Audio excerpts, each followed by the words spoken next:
സിസിലിയയിലെ കറ്റാനിയയിൽ ഒരു കുലീന കുടുംബത്തിൽ ജനിച്ച അതിസുന്ദരിയായിരുന്നു വിശുദ്ധ അഗത. ഒരു കന്യകയായി ജീവിക്കാൻ ആഗ്രഹിച്ച അവളോട് അവിടുത്തെ ഗവർണർക്ക് പ്രണയം തോന്നി. അദ്ദേഹം അത് തുറന്നു പറഞ്ഞെങ്കിലും അവളത് നിരസിച്ചതിൽ കലിപ്പുണ്ട് അവളെ ന്യായാധിപന്റെ മുൻപിൽ ഹാജരാക്കി. ക്രിസ്ത്യാനികൾ ഏറെ പീഡിപ്പിക്കപ്പെട്ടിരുന്ന അക്കാലത്ത് വിശ്വാസം ഉപേക്ഷിച്ച് രക്ഷപ്പെടാൻ ന്യായാധിപൻ അവൾക്ക് അവസരം കൊടുത്തു. തൻ്റെ തീരുമാനത്തിൽ ഉറച്ചു നിന്നുകൊണ്ട് ഒരാഘോഷ സദ്യയ്ക്ക് പോകുന്നത് പോലെ അത്ര സന്തോഷത്തോടെയാണ് അവൾ തടവറയിലേക്ക് പോയത്. അടുത്ത ദിവസം അവളെ മർദ്ദനയന്ത്രത്തിൽ കെട്ടിയിട്ട് ചുട്ടുപഴുത്ത കമ്പി കൊണ്ട് പൊള്ളിക്കുകയും അവളുടെ മാറിടങ്ങൾ മുറിച്ചു മാറ്റുകയും ചെയ്തു. അപ്പോഴും മരണം വരെ വിശുദ്ധിയെ നിലനിർത്തണമെന്ന് അവൾ പ്രാർത്ഥിച്ചു. അന്ന് രാത്രി വിശുദ്ധ പത്രോസ്ലീഹ അവൾക്ക് പ്രത്യക്ഷനാവുകയും മുറിവേറ്റ സ്ഥലങ്ങൾ സുഖപ്പെടുത്തുകയും ചെയ്തു.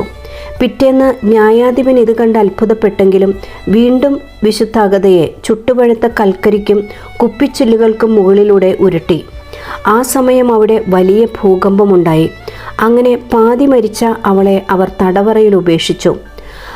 മർദ്ദകരുടെ പീഡനങ്ങളിൽ വിജയം നൽകിയ ദൈവത്തിന് നന്ദി പറഞ്ഞുകൊണ്ട് വിശുദ്ധ അഗത കർത്താവിൽ നിദ്ര പ്രാപിച്ചു.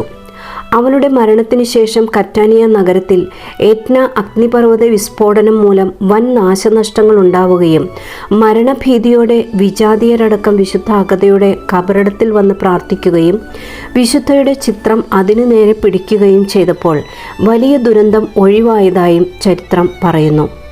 സെന്റ് അഗതയുടെ തിരുനാൾ ഇന്നും കറ്റാനിയ നഗരത്തിൻ്റെ വലിയൊരു ആഘോഷമാണ്. ആമേൻ.